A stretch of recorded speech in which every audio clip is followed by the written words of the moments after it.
आगरा शहर में दो भाई रहते थे, राहुल और कार्तिक। कहते हैं, एक हाथ की चारों उंगलियां बराबर नहीं होती। कुछ ऐसा ही इन दोनों के साथ भी था। कहने को दोनों भाई थे, लेकिन सोच दोनों की एक दूसरे से बिल्कुल अलग थी।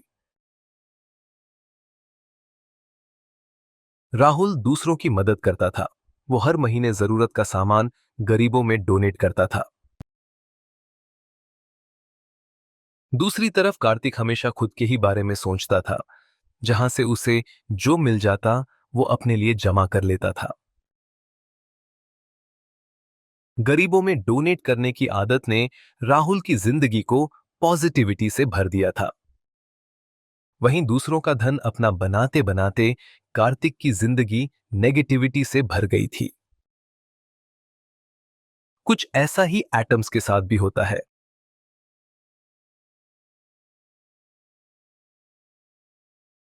जो एटम्स अपने इलेक्ट्रॉन्स डोनेट करते हैं, उनके ऊपर पॉजिटिव चार्ज डेवलप हो जाता है, और जो एटम्स इलेक्ट्रॉन्स गेन करने का काम करते हैं, वो नेगेटिव बन जाते हैं।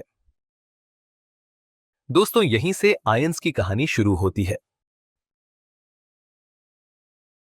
आपको याद होगा कि पिछली कुछ वीडियोस में हमने एटम को डिटेल में समझा था।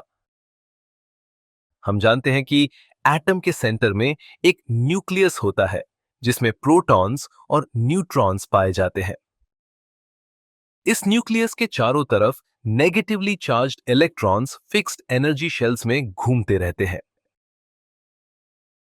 प्रोटॉन्स के ऊपर पॉजिटिव चार्ज होता है, जबकि न्यूट्रॉन्स इलेक्ट्रिकली न्यूट्रल होते हैं। किसी एटम के अंदर जितने पॉजिटिवली चार्ज प्रोटॉन्स होते हैं, ठीक उतने ही नेगेटिवली चार्ज्ड इलेक्ट्रॉन्स भी होते हैं। ये दोनों इक्वल एंड ऑपोजिट चार्जेस आपस में कैंसिल होकर उस एटम को इलेक्ट्रिकली न्यूट्रल बना देते हैं। मगर दोस्तों, कभी कभी ऐसा होता है कि एटम न्यूट्रल नहीं रहता। ऑक्टेट रूल के हिसाब से हर एटम चाहता है कि उसके सबसे बाहरी एनर्जी शेल में एग्जैक्टली 8 इलेक्ट्रॉन्स हों। यही स्टेट किसी एटम की सबसे ज्यादा स्टेबल स्टेट होती है।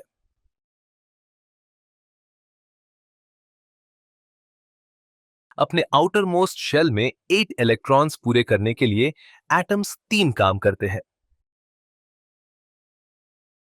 या तो इलेक्ट्रॉन्स लूज करते हैं, या इलेक्ट्रॉन्स गेन करते हैं, और या इलेक्ट्रॉन्स एक दूसरे के साथ शेयर करते हैं।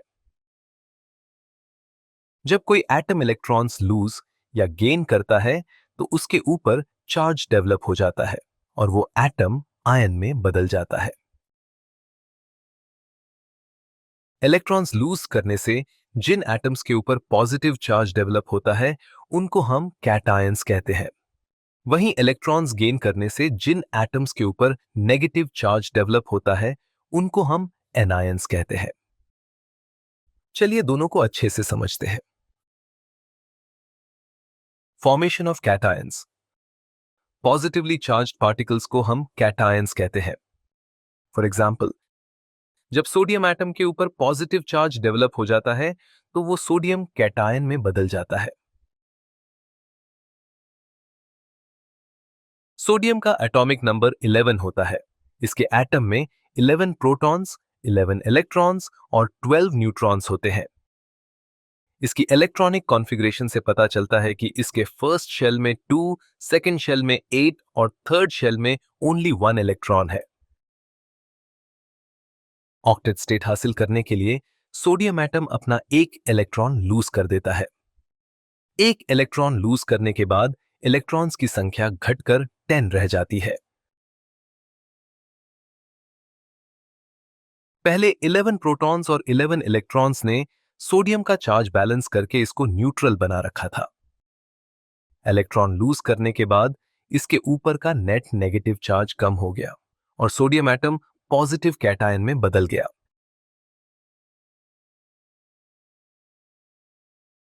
आमतौर पर एटम्स अपनी वैलेंसी के हिसाब से 1 से लेकर 3 इलेक्ट्रॉन्स तक लूज करते हैं।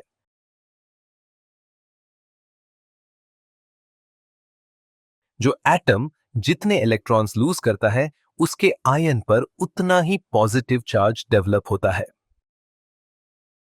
जो एटम केवल एक इलेक्ट्रॉन लूज करता है, उसके आयन पर +1 चार्ज डेवलप होता है। जो एटम 2 इलेक्ट्रॉन्स लूज करता है, उसके आयन पर +2 चार्ज डेवलप होता है। और जो एटम 3 इलेक्ट्रॉन्स लूज करता है, उसके आयन पर +3 चार्ज डेवलप होता है।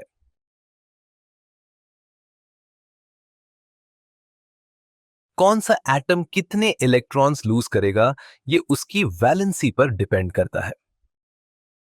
फॉर एग्जाम्पल, सोडियम की वैलेंसी 1 होती है, ये केवल एक इलेक्ट्रॉन लूज करता है। इसके आयन पर +1 चार्ज डेवलप होता है।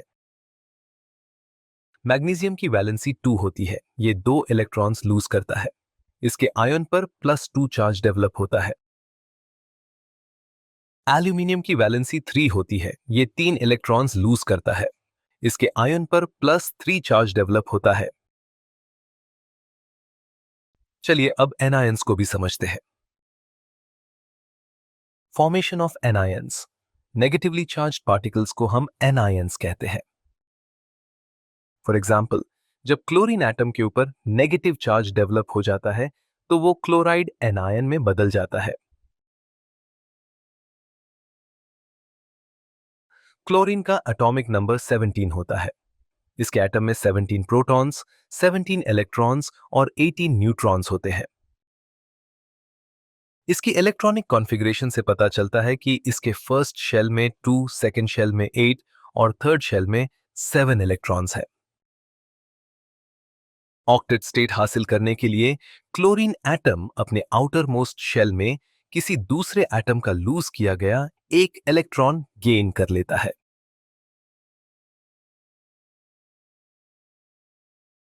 एक इलेक्ट्रॉन गेन करने के बाद इसमें इलेक्ट्रॉन्स की संख्या 17 से इंक्रीज होकर 18 हो जाती है।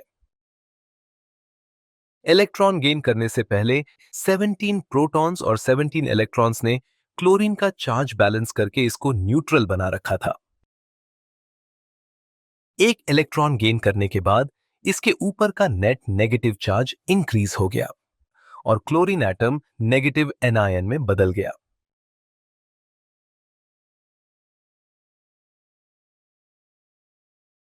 आमतौर पर एटम्स अपनी वैलेंसी के हिसाब से 1 से लेकर 3 इलेक्ट्रॉन्स तक गेन कर सकते हैं। जो एटम केवल एक इलेक्ट्रॉन गेन करता है, उसके आयन पर -1 चार्ज डेवलप होता है। जो एटम 2 इलेक्ट्रॉन्स गेन करता है, उसके आयन पर -2 चार्ज डेवलप होता है। और जो एटम 3 इलेक्ट्रॉन्स गेन करता है, उसके आयन पर -3 चार्ज डेवलप होता है।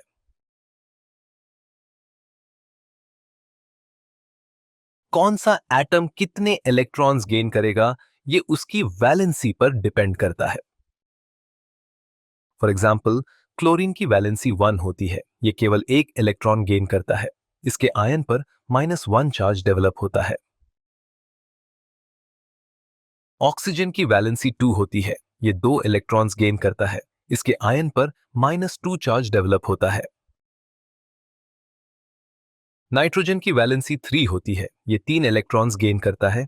इसके आयन पर -3 चार्ज डेवलप होता है।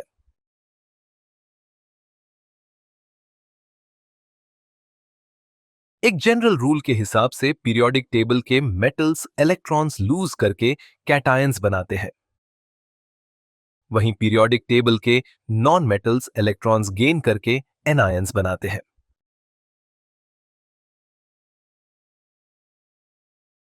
तो ये थे पॉजिटिवली चार्ज्ड कैटायंस और नेगेटिवली चार्ज्ड एनायंस। दोस्तों, अगर आपको हमारी ये वीडियो पसंद आई हो तो please subscribe this channel. Thank you so much.